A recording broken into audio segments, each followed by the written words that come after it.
GREM presenta un espacio dedicado a nuestros orígenes. Bienvenidos a una hora para la reflexión de los acontecimientos que forjaron nuestra existencia. Diálogos con la historia. Un espacio dedicado a nuestros orígenes. Encuentros con nuestro pasado. Diálogos con la historia.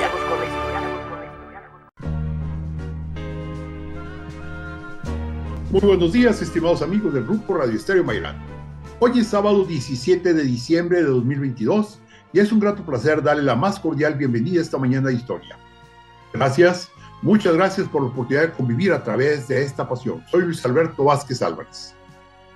¿Será posible que un grupo dictatorial sea capaz de enfrentar a su país, a su juventud, a una guerra contra una potencia cuyo único interés para este grupo es mantenerse en el poder? Inclusive, sabiendo que es imposible obtener un triunfo militar y que no es el principal objetivo ganar la guerra, sino mantener el dominio sobre el pueblo. Dictaduras argentinas. Dentro de esta serie que estamos conociendo a los déspotas de nuestra amada América Latina. Y recuerden, distinguidas damas y caballeros amantes de la historia, que para nosotros escuchar sus opiniones nos eleva nuestra calidad humana. Por ello les invitamos a que con toda confianza nos brinden su visión del tema y nos honren con ella. Con mucho agrado damos la más cordial bienvenida a nuestros distinguidos invitados. Ignacio Alfonso Salcido Dávila, licenciado en Derecho, maestro en Derechos Humanos, dedicado al libre ejercicio de la abogacía. ¿Qué tal, doctor? Muy buenos días, Carlos, muy buenos días al auditorio por escucharnos en esta mañana de diciembre. Carlos Humberto Huerta Ochoa, licenciado en Derecho y maestro en Derecho, catedrático universitario y abogado consultor con acentuación en amparo. Muy buenos días, doctor, auditorio, mi estimado Nacho. Bienvenidos a este espacio para nutrirnos de la historia. Y bueno, vamos a tener como música de fondo una propuesta que nos hizo Carlos y que se llama Daniel, un chico de la guerra, y que canta Alberto Cortés. Y bueno, pues iniciando con nuestro tema, Carlos, ¿querías dar una visión general sobre las dictaduras de Argentina? Sí, doctor, gracias. Estimado redescuchas, de nueva cuenta otra vez, saludos a Nacho. Bueno, es una visión, cuando hicimos esta investigación, porque a mí en lo personal me une mucho el sentimiento de unidad hacia América Latina. Infortunadamente la República Argentina ha tenido varias etapas de dictaduras y golpes de estado militar. No podemos abarcar todas, pero consideramos las más importantes, las más contemporáneas, que es la Revolución Argentina, que precisamente suscitó coincidentemente, así como con la brasileña del programa pasado, entre el 66 y 1973, dejando un pequeño espacio y después se retoma hasta cuando ya concluye precisamente con el conflicto de las guerras Malvinas. Hay que señalar como un punto importante que en un principio se derrocó a un movimiento de un partido que no era, que su candidato inicialmente, aunque era militar, pero fue a través de votación popular, no de un golpe de Estado o una asonada o motín. Me estoy hablando de Juan Domingo Perón, que fundó precisamente el partido de centro izquierda, Partido Justicialista, que actualmente existe en estos tiempos. Pero debido a una serie de intereses siempre creados entre izquierda y derecha, que pasa en todos los lugares del mundo, pues le hicieron que pues también en su momento no completara sus periodos presidenciales, y luego la muerte de Evita Duarte de Perón, famosa que hay en películas y musicales, por su forma de ser, por ver por las causas de los necesitados, o en palabras de ella misma, por sus descamisados o los sin hogar. Entonces, se viene una serie de restricciones, vamos a decir, candados electorales, para evitar que vuelva el peronismo. Entonces, en esta década que vamos a hablar, del 66 al 73, en ese lapso, acontece que precisamente Juan Domingo Perón, además de su viudez, sufre el exilio y está en varios países, Nicaragua, Panamá, Dominicana, hasta concluir en España. Entonces, se tenía un presidente constitucional que era Arturo Lilia, válgame la pronunciación, quien sufre el 28 de junio de 1966 un golpe de Estado conocido como la Revolución Argentina. Y a diferencia de otros golpes de Estado previos que hubo en otras décadas, este fue precisamente militar y asociado a un concepto, vamos a decir, de mercadotecnia política. Era un Estado burocrático autoritario por sus siglas EBA. Entonces se genera ese conflicto y aparecen organizaciones guerrilleras que producen los golpes de Estado. Entonces era un trío también de impresentables que, de manera como platicamos en el programa pasado, aconteció en el Brasil, se fueron rotando la propia presidencia. Estoy hablando de tres jefes militares como Juan Carlos Onganía, del 66 al 70, Roberto Marcelo Levingston, del 70 al 71, y Alejandro Agustín Lanusse. Entonces, y empiezan precisamente así, con un golpe de Estado, pero agarran de pretexto precisamente dos movimientos muy importantes. Así como en su momento aquí hablábamos de ciertos operativos durante hace algunos sexenios contra el crimen organizado conocido como el Michoacanazo, bueno, pues allá estas azonadas se conocen así como el Rosariazo, por haber ocurrido en la provincia de Rosario, y es el Rosariazo, y es una región muy típica de Argentina. Bueno, el punto es... Correntinazo, Tucumunazo, Toconazo, Rocazo, Viborazo, Releguazo. No. Era el Rosariazo, no, el Tucumana. Bueno, la región tucumana tuvo una presencia importante, Nacho, pero me refiero, era... No, bueno, pues ahorita buscamos, lo que haya sido, el problema, el cordobazo, sí, Córdoba, me acordé por el torero, que el cordobés. Entonces, es el perfecto pretexto para precisamente iniciar con este tipo de dictaduras, y no hay nada más que volvamos a retomar el común denominador de los otros programas que hemos realizado. El aval de los Estados Unidos, el marco de la Guerra Fría, se impuso una guerra sucia, precisamente aniquilando a los partidos de oposición, la doctrina de seguridad nacional como un pretexto, el anticomunismo muy marcado, y empezar a ir aniquilando todos y cada uno de aquellos vestigios de la oposición, y como parte de ese operativo que hemos mencionado hasta el cansancio, la famosa Operación Cóndor. Entonces, pasando a lo que es el primer integrante de la Junta Militar, les estoy hablando precisamente de Juan Carlos Onganía, válgame la pronunciación, un poco extraño el apellido. Él fue originario de Buenos Aires, y precisamente encabeza esta llamada revolución argentino. Durante su gobierno asume una política económica. Inicialmente inició su carrera política como ministro de Economía al servicio del Partido del Demócrata Cristiano de Jorge Néstor Salmiel, y más adelante pues seguirá una serie de políticas así muy parecido como lo que es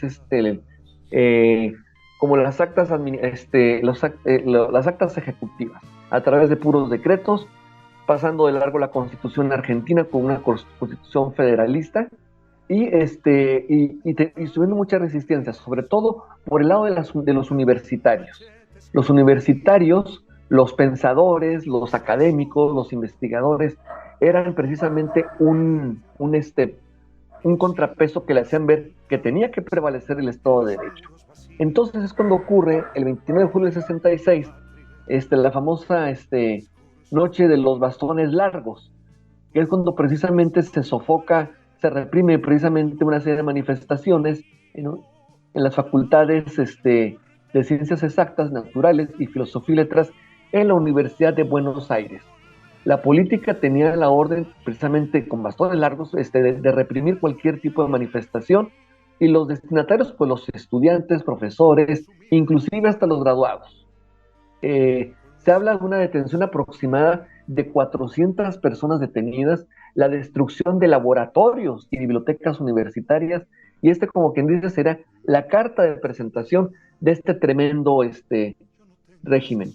Y precisamente, hablando de lo que era el cordobazo, ocurre años después, el 29 de mayo de 1969, y está marcado en la historia como un ícono en los mayores levantamientos populares de masas de toda la Argentina. Y fíjense, estamos hablando de una contemporaneidad con el movimiento del 68, y no estoy hablando solo de la noche de Tlatelolco mexicana, estamos hablando de los movimientos que hubo en Estados Unidos, de lo que hubo también en Francia, en Europa y en muchos otros países. Entonces, fue algo también de cambio generacional. Entonces, este Cordobazo en concreto, los puntos de la convocatoria eran los siguientes: el repudio a los asesinatos durante la dictadura y un homenaje a las víctimas. De ahí viene la institución de lo que es los memoriales, el aumento general de salarios, un 40%, defensa de fuentes de trabajo y el restablecimiento de libertades democráticas y sindicales. Ahí es donde empieza esta serie precisamente de atrocidades y bueno, pues eso fue lo que ocurrió ya en los últimos tiempos de Onganía. Tiene que renunciar precisamente a raíz de este tipo de incidentes, y es cuando entra aquí el general Livingston en esta segunda etapa precisamente de esta primera etapa de estas dictaduras. Yo nada más puedo así referir que Livingston, pues no, fue una pequeña variante de todo ese tipo de movimientos. Aquí de entrada dejaré la intervención para los comentarios de mis compañeros. Gracias. Gracias, Carlos. No sé, licenciado Ignacio Salcido.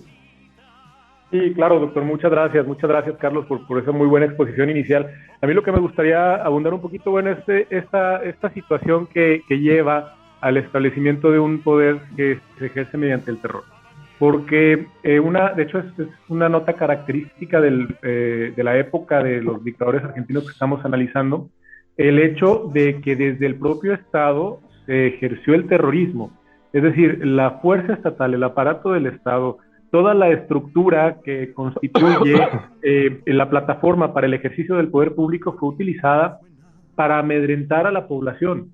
Y eso es sumamente grave. Ya habíamos comentado en algún programa anterior que una característica del terrorismo, y eso lo vemos con los extremistas árabes, únicamente los extremistas, porque sabemos que la gran mayoría de las personas que profesan la religión musulmana la profesan de una manera adecuada, de una manera sana, como el resto de las religiones, bajo principios de tolerancia mutua, respeto, pero hay extremismos y digo, son una noticia mundial, como lo que ha ocurrido a nivel internacional de ataques terroristas en Londres, en España, en Estados Unidos, y se basan precisamente en que las personas que realizan esa clase de actos buscan modificar la conducta, mandar un mensaje a la población mediante actos en relación, insisto, todo esto tiene que ser en relación, relativamente pequeños, pero que por su naturaleza brutal inciden en un número muy grande de personas.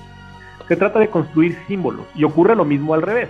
También cuando hay gobiernos represivos y por cualquier razón hay una persona, un individuo que es injustamente asesinado o vejado, como pasó con el inicio de la primavera árabe hace 15 años, se convierte en un símbolo para las luchas sociales. Pero el terrorismo es al revés, es utilizar símbolos estratégicos para generar miedo a la población y que no actúen, y entonces mantener el estado de cosas en el caso de las dictaduras argentinas, o bien en el caso de los terroristas que buscan establecer o mandar mensajes religiosos, pues llegar a la mayor cantidad de personas mediante actos mínimos, porque no tienen el poder fáctico para llegar a más.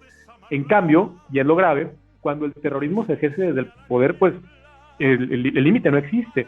En Argentina se llegó a utilizar la fuerza militar para bombardear a la población civil. Es decir, imagínense un ejército que se supone que está constituido para hacer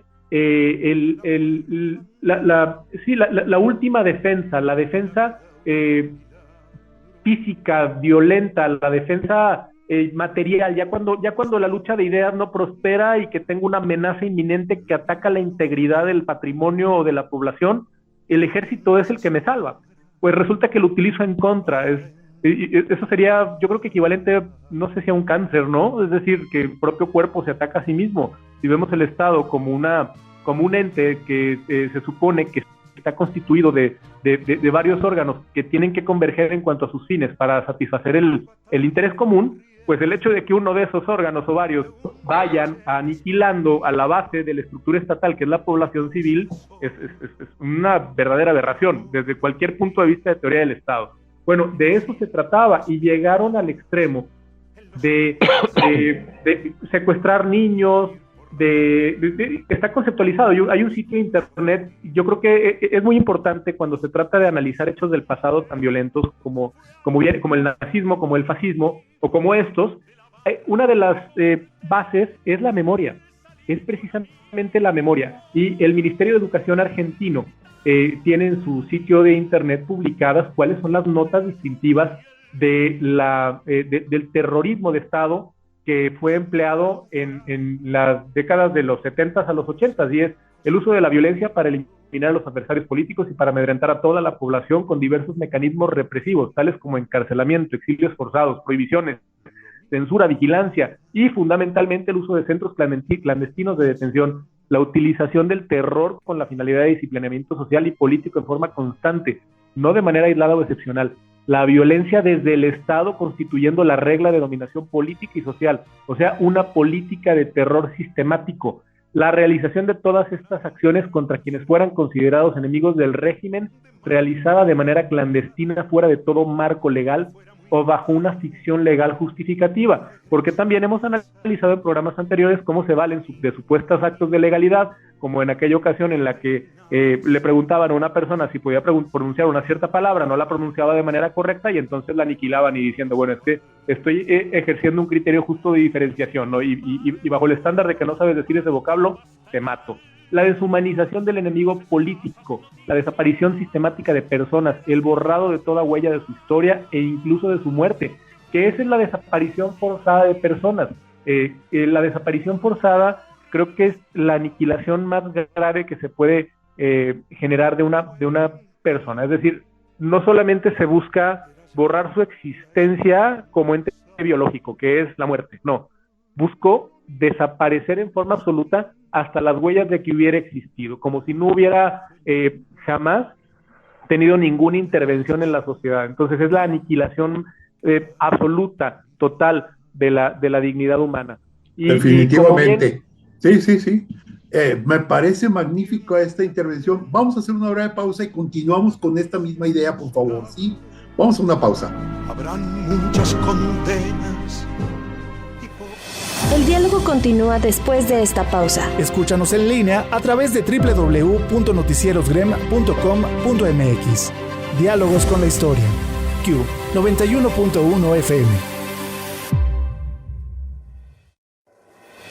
Es tiempo de continuar dialogando con la historia. Escúchanos en línea a través de www.noticierosgrem.com.mx. Diálogos con la historia. Q 91.1 FM. Regresamos a Diálogos con la Historia. Hoy estamos platicando acerca de las dictaduras argentinas que tuvieron varias etapas, no solamente es una etapa como vimos, por ejemplo, con Brasil o con Haití, sino que son varias etapas. Y precisamente están con nosotros Carlos Humberto Huerta Ochoa y el licenciado Ignacio Alfonso Salcido Dávila, y nos está comentando algo muy interesante acerca de las dictaduras del licenciado Ignacio Salcido, de lo que viene a ser el concepto de valores, el concepto de principios que genera una dictadura y los problemas sociales que enfrentan. A mí me parece una oportunidad magnífica de escucharle. Adelante, por favor, Nacho. Gracias, doctor. Bueno, y volviendo a la génesis de esta revolución argentina, que es precisamente el proceso revolucionario lo que lleva a lo que se denomina como el proceso de reorganización nacional, que es donde se genera el terrorismo de Estado, parte, como siempre, de diferentes ideologías políticas, y todo surge, como bien comentó Carlos, a raíz de la interpretación que se daba al peronismo. Entonces nos tenemos que ir un poquito atrás. ¿Qué es el peronismo? Bueno, es un movimiento político que surge en la década de los 40, cuando Perón comenzó su carrera pública como secretario del Trabajo y Previsión, y desde allí tomó medidas que beneficiaron a los trabajadores, entre ellas la vigencia plena de los convenios colectivos de trabajo, el estatuto del peón de campo, indemnizaciones por accidentes laborales, etcétera. Entonces, podemos ver que era una forma de garantizar los derechos sociales de los trabajadores, pero claro, tenía también su otro lado que era autoritario, que ejercía mano dura. Gracias a esas medidas, Perón aumenta su popularidad y escaló posiciones en el gobierno militar, que había llegado al poder en el 43, y de allí pasó a ocupar los cargos de vicepresidente, ministro de guerra y secretario del trabajo. Y el 17 de octubre del año 1945, una movilización popular ocupó la Plaza de Mayo exigiendo la liberación de del presidente de facto, que era Edelmiro Farrell, y finalmente, bueno, Perón armó una estructura política con la que se presentó en las elecciones de febrero del 46 y con las que derrotó a una coalición de radicales, conservadores, socialistas y comunistas.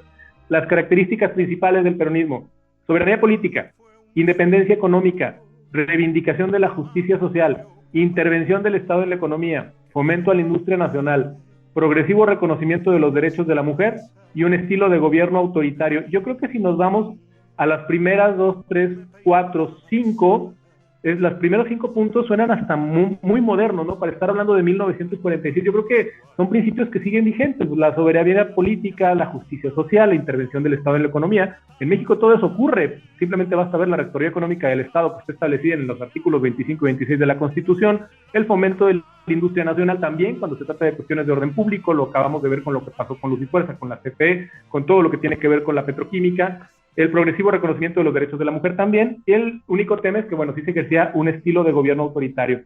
De allí surgen distintas interpretaciones de lo que era el peronismo. Algunos interpretaban que el peronismo, se denominaban colorados, que era considerado un movimiento de clase sectario y violento que podía dar lugar al comunismo. Y aquí también es importante, porque como las luchas son ideológicas, pues bueno, entonces tenemos que decir qué es el comunismo, ¿no? Y el comunismo es un sistema político y un modo de organización socioeconómica que se caracteriza por la propiedad común de los medios de producción. De hecho, muchas de las luchas que se dieron en Sudamérica tenían como una especie de estigma en contra de los movimientos sociales, el decir, eres un comunista.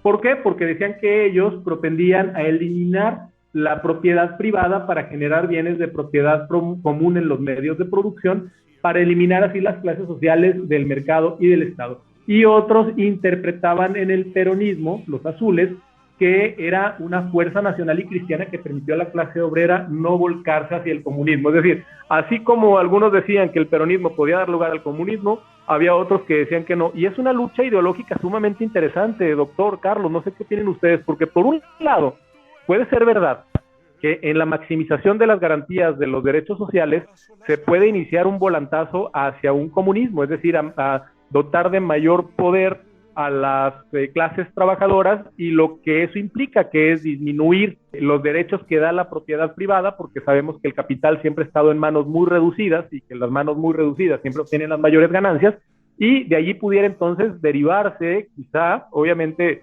estamos hablando de teoría, a un establecimiento de, si no un comunismo utópico, sí algo muy parecido a eso. O por el otro lado, como decían los azules, que precisamente el peronismo es lo que evita que la clase obrera se vuelque hacia el comunismo mediante luchas violentas del desconocimiento, tendientes al reconocimiento de su dignidad, debido a que se les dotaba de manera controlada del reconocimiento de ciertas garantías, como es las indemnizaciones por accidentes laborales, el pleno respeto de los contratos colectivos y lo que veníamos diciendo. No sé qué opinen ustedes al respecto. ¿Es el peronismo un camino hacia el comunismo o es el peronismo el control que evita que las clases sociales generen tal descontento que estallen hacia un comunismo violento? Es sabido, por ejemplo, que muchas de las políticas fascistas, y el caso particular de Perón tenía cierta tendencia en ese aspecto, fueron llevadas a cabo para beneficio de los trabajadores, pero solamente de aquellos que de alguna o de otra manera estaban de acuerdo con lo que manejaba el Estado, en este caso el Estado peronista. No se nos olvide que es una época en que, por ejemplo, uno de los países que tenía mayor fortaleza en ese campo era España, donde estaba Franco, y la cercanía de Perón con Franco va a ser muy grande precisamente porque tienen ideales parecidos. El lado contrario sería el ejemplo de la Unión Soviética, todavía no China, porque todavía en ese momento China no alcanzaba los niveles que va a alcanzar con el maoísmo hasta prácticamente los años 60, y en América Latina las dictaduras eran de ultraderecha, eran dictaduras derechistas. De cualquier manera, Perón de alguna u otra forma estaba generando toda una estructura de cercanía a los trabajadores. La prueba de ello, hace un momento lo mencionaban, era la propia Eva Perón, que les llamaba mis descamisados a los trabajadores, precisamente por el cuento aquel de León Tolstoy, del príncipe, del que encontraron al que salvaba al príncipe, pero no tenía camisa, y era que la salvación del Estado estaba en quienes podían trabajar, pero que no tenían camisa, que eran los trabajadores.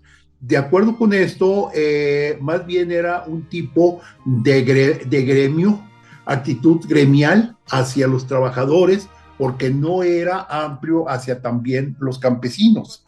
No se extendía a todos los sectores de la población que estaban en situación problemática, sino solo a los trabajadores, que eran los que estaban cerca de Perón. Pero esa es mi opinión. No sé, Carlos, si quieres comentar algo al respecto. Gracias, doctor. Pues sí, emito el comentario, hacemos el conecte con el tema que sigue, que va muy de la mano. Peronismo sinónimo de comunismo, no, en mi opinión se me hace demasiado radical. Ya tú, doctor Nacho, hiciste un análisis histórico de las tendencias, de las modas, quizá a lo mejor una tendencia socializante.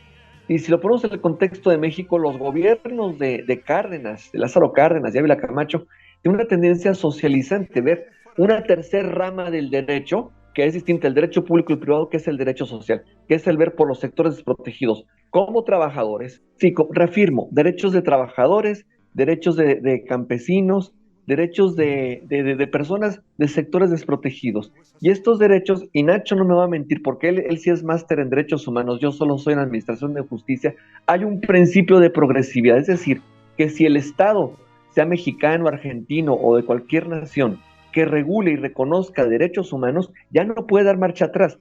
Y por ahora lo tenemos acá, pues con los colectivos de las comunidades LGTBI, estamos de gente también de pobreza marginal, como un colectivo especial, gente con personas con discapacidad, adultos mayores, etcétera. O sea, la gama se abre muy amplia. Yo no veo como algo de peligroso, a lo mejor sí.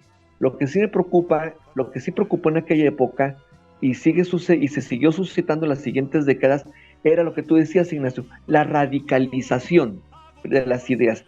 Todo viéndolo de un efecto así, cuando viene una postura, sea de izquierda o derecha, siempre viene una reacción opuestamente más radical todavía, yéndose hasta el extremo.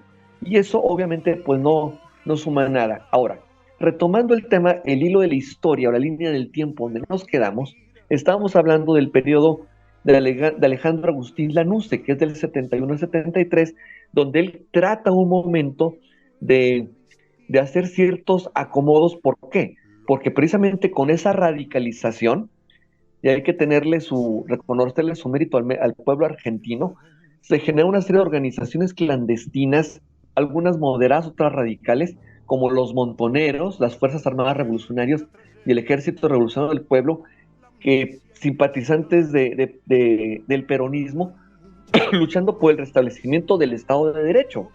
Entonces Lanús, llega un momento en que él pierde el poder, pero de alguna manera estaba buscando una reforma, ahora que están tan de moda las reformas electorales de transición, de formar una suerte de peronismo sin penor, es decir, vamos a admitir una serie de reformas electorales, vamos a darle más legalidad a los partidos políticos. Esta reforma se llamó el GAN, el Gran Acuerdo Nacional, y se contó de apoyo de partidos políticos a través de uno que se llamaba la Hora del Pueblo.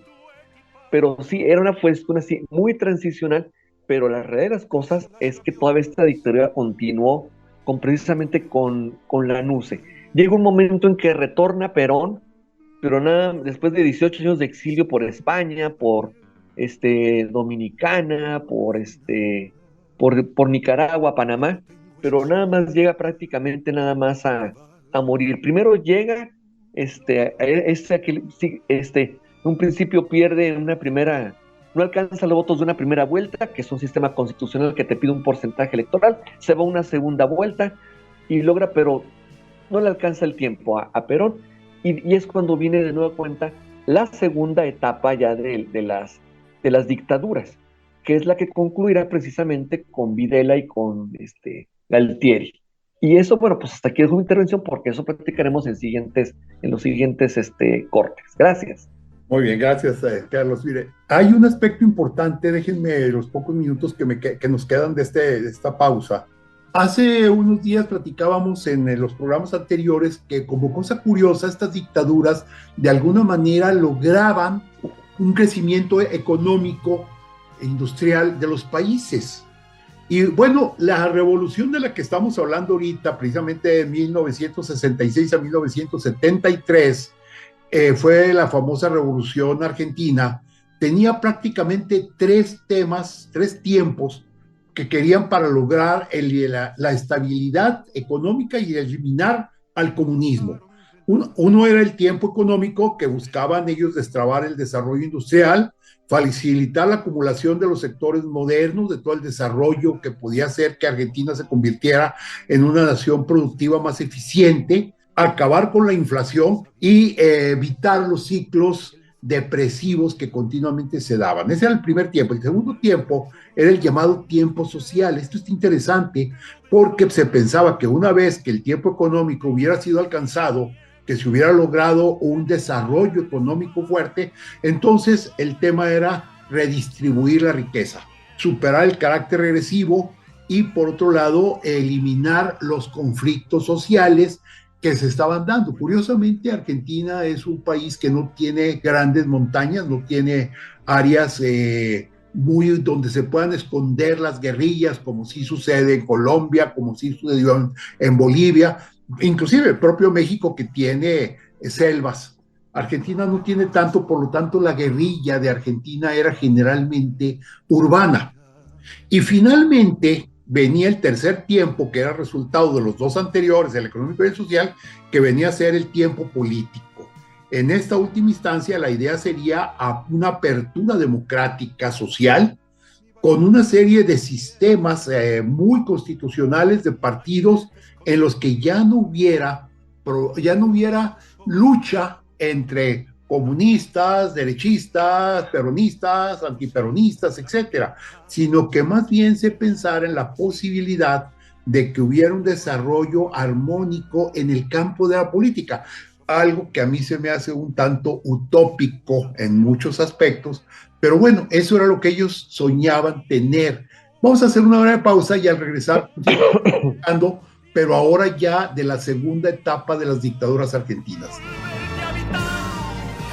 El diálogo continúa después de esta pausa. Escúchanos en línea a través de www.noticierosgrem.com.mx. Diálogos con la historia. Q 91.1 FM. Es tiempo de continuar dialogando con la historia. Escúchanos en línea a través de www.noticierosgrem.com.mx. Diálogos con la historia. Q 91.1 FM. Regresamos a Diálogos con la Historia, nuestro tema de hoy, las dictaduras argentinas. Están con nosotros Ignacio Salcido Dávila y Carlos Humberto Huerta Ochoa. Ellos ambos son licenciados en Derecho, pero sobre todo son amantes de la historia. Y bueno, hay una segunda etapa muy fuerte de las dictaduras argentinas. Ya vimos el primero, seguimos con el segundo. Carlos, ¿querías dar una introducción a esta segunda parte?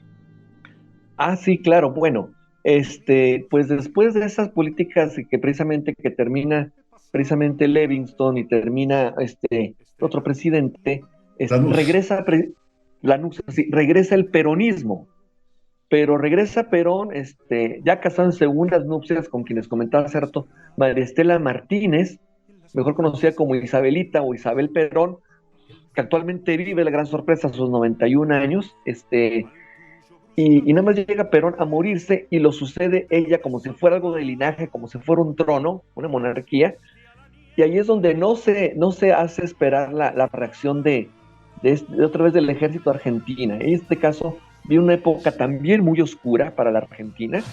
Precisamente la hacen dimitir en el 75 por el general Jorge Rafael Videla, y empieza precisamente con ese tipo de situaciones, una serie de golpes de Estado, implementan una serie, o sea, lo que apenas se estaba construyendo una transición para que no hubiera, para evitar ese grupo de rebeldes, al contrario, se viene una serie de detenciones como parte de la Operación Cóndor, que no solo era, como dijo Nacho al principio, una desaparición forzada de personas, era literalmente eliminarlos en todos los sentidos de la palabra. Se habla de aquellos famosos aviones, tanto argentinos, como en su momento más adelante cuando hablemos de la dictadura chilena, de que precisamente en la cordillera de los Andes, en la cordillera de la frontera con Chile precisamente, desde ahí arrojaban, a veces muertos, a veces vivos, a los perseguidos políticos. Fue realmente un verdadero baño de sangre. Y en ese contexto yo quisiera decir de que precisamente una de las circunstancias es que ahí tuvieron un papel estratégico para esta serie de actos de atrocidades, por esta cadena de impresentables, como lo hemos dicho, era precisamente las academias militares, las escuelas de ingeniería, o sea, todos esos ingenieros, esos mecánicos, las famosas DINAS, Dirección Nacional de Seguridad, empezaron precisamente todos esos intendentes que parecían, no, pues que están haciendo trabajo de mecánica, no, eran verdaderos infiltrados, eran los que acarreaban desde información, chismes, hasta operaciones verdaderamente negras, contra población civil, contra población intelectual. Entonces, esto se viene precisamente a recrudecer todavía un poquitito más ese tipo de situaciones. Entonces, les digo, realmente la señora Isabel Perón no aguanta mucho en el cargo, y es cuando viene precisamente la lectura del 73 al 83. Yo aquí dejaré mi intervención, pero si hay algo que pone un ícono a esta parte de la dictadura argentina, es, aparte de que estaban dispuestos, así como los dictadores brasileños, a darle también en su momento, el famoso pinochetazo para derrocar a Allende, el seguir sosteniendo a su similar en Chile, durante esa también terrible dictadura. También es importante destacar que de alguna manera, como un acto de patriotismo y culto a su personalidad, fueron los principales que arengaron a la población para defender a las Islas Malvinas. Pero bueno, eso lo dejo yo para un poquito más adelante. Le cedo el espacio a Nacho. Gracias. Gracias, Carlos. Sí, bueno, terrible, ¿no? Porque justamente estábamos hablando de las tácticas que se emplearon durante la dictadura argentina y, bueno, según historiadores, el periodo de gobierno de Videla es el periodo más duro de la dictadura. Se dice que durante este periodo desaparecieron 30,000 personas y que 8,000 de ellas fueron durante el mandato de Videla. Él sufrió 2 atentados de los que salió ileso, pero era verdaderamente duro. Se le considera el responsable de la solución final. La solución final, y esto suena mucho a la Alemania nazi, aquí era el asesinato de los desaparecidos, y comenzó también con el tráfico de bebés, mediante el cual los militares robaban los hijos a los detenidos. Él ordenó también una quema de libros ante el Regimiento de Infantería Aerotransportada.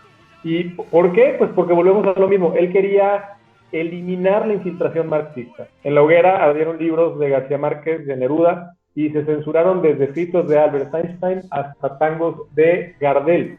Él termina su presidencia durante 1981 siendo sustituido por Roberto Eduardo de Viola. Y él sí pasa tiempo en prisión, se le condena a prisión por los crímenes que cometió, pero solamente cumplió 5 años de esa condena, ya que en 1990 fue indultado por Carlos Menem.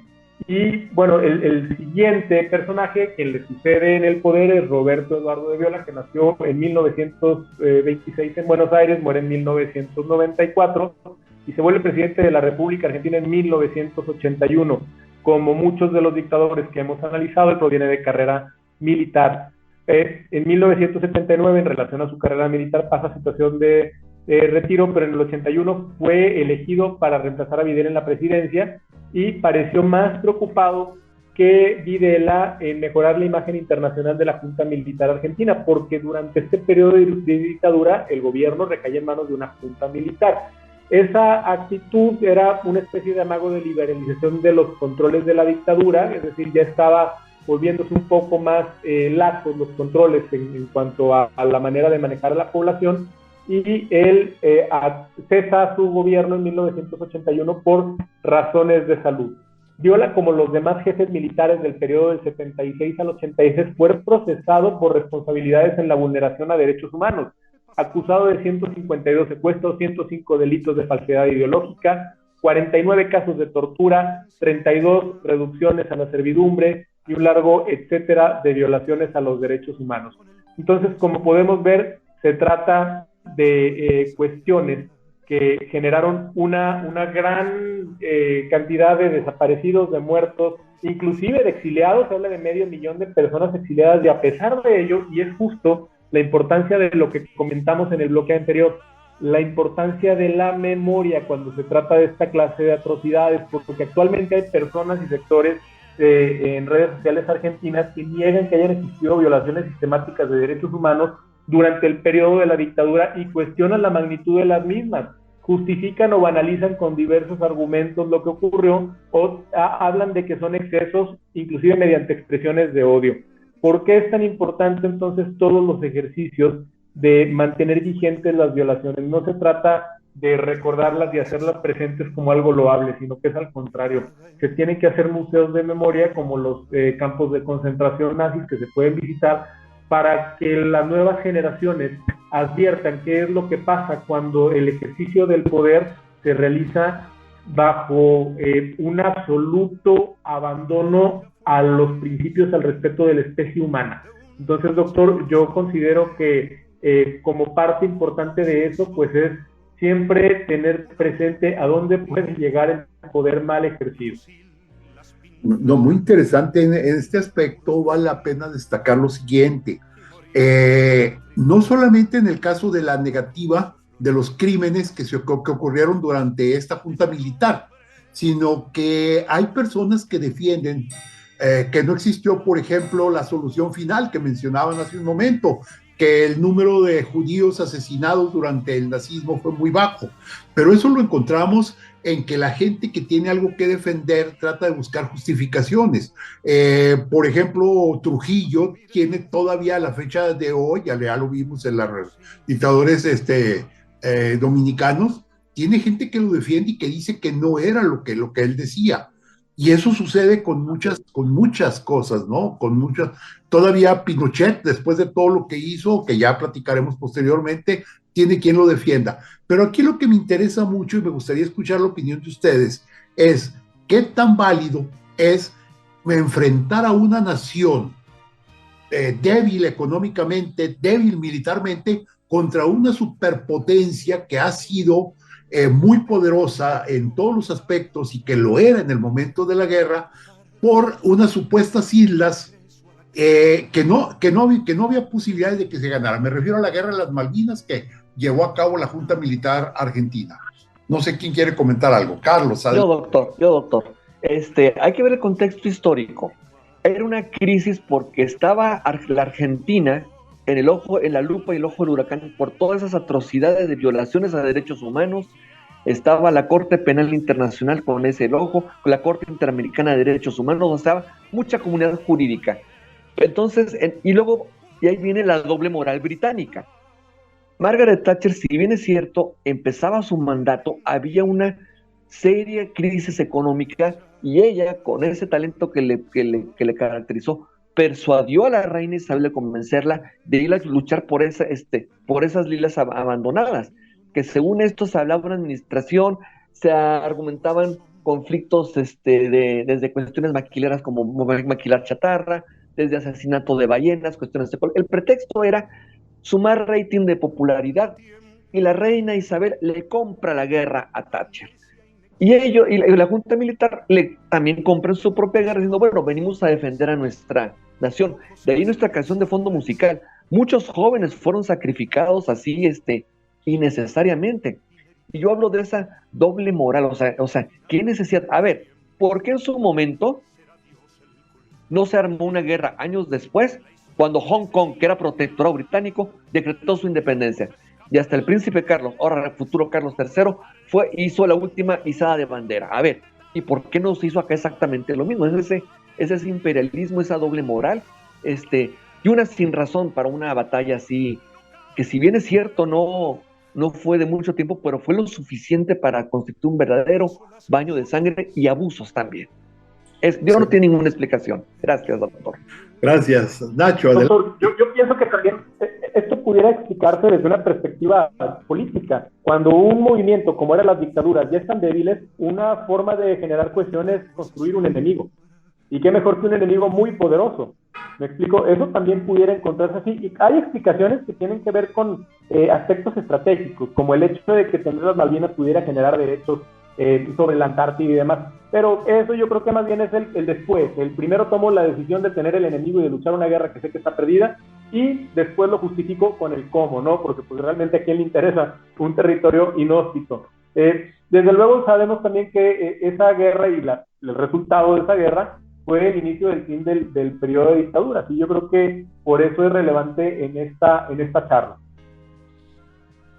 Pues definitivamente, la guerra no tenía ninguna posibilidad de ganar. Inclusive, curiosamente, Estados Unidos debería haber apoyado a Argentina si fuera fiel a la doctrina Monroe, que establecía que nadie podía atacar a un país americano sin entrar en guerra con Estados Unidos. Pero Estados Unidos no le iba a declarar la guerra a su madre patria, que era Inglaterra, sino que al contrario, Estados Unidos apoyó a Inglaterra para destruir a Argentina. Y bueno, como dicen ustedes, esta fue el final de la dictadura argentina. La Guerra de las Malvinas tuvo mucho que ver con el hecho de que se terminaran las dictaduras.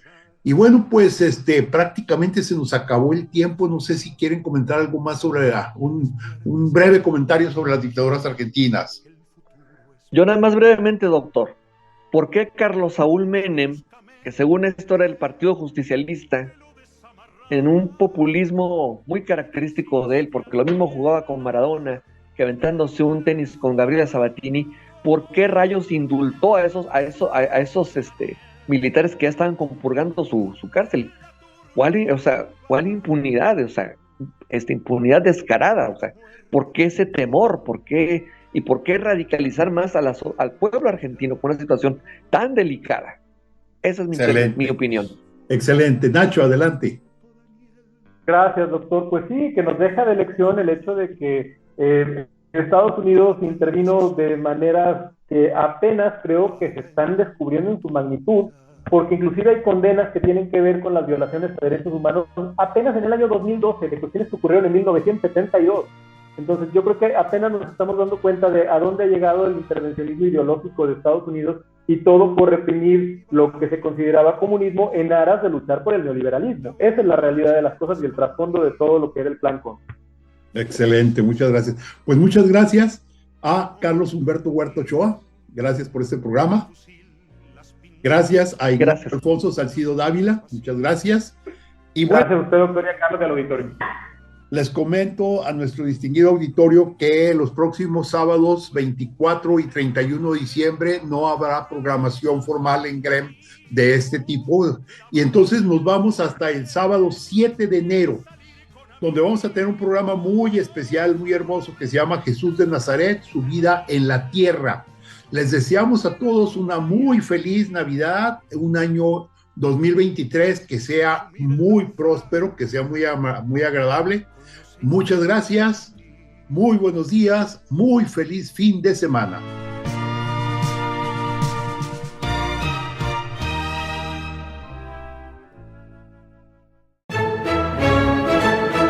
GREM presentó Diálogos con la Historia. La charla concluye por esta semana, pero nuestra raíz es extensa, por lo que te invitamos a debatir el tema en nuestra próxima emisión.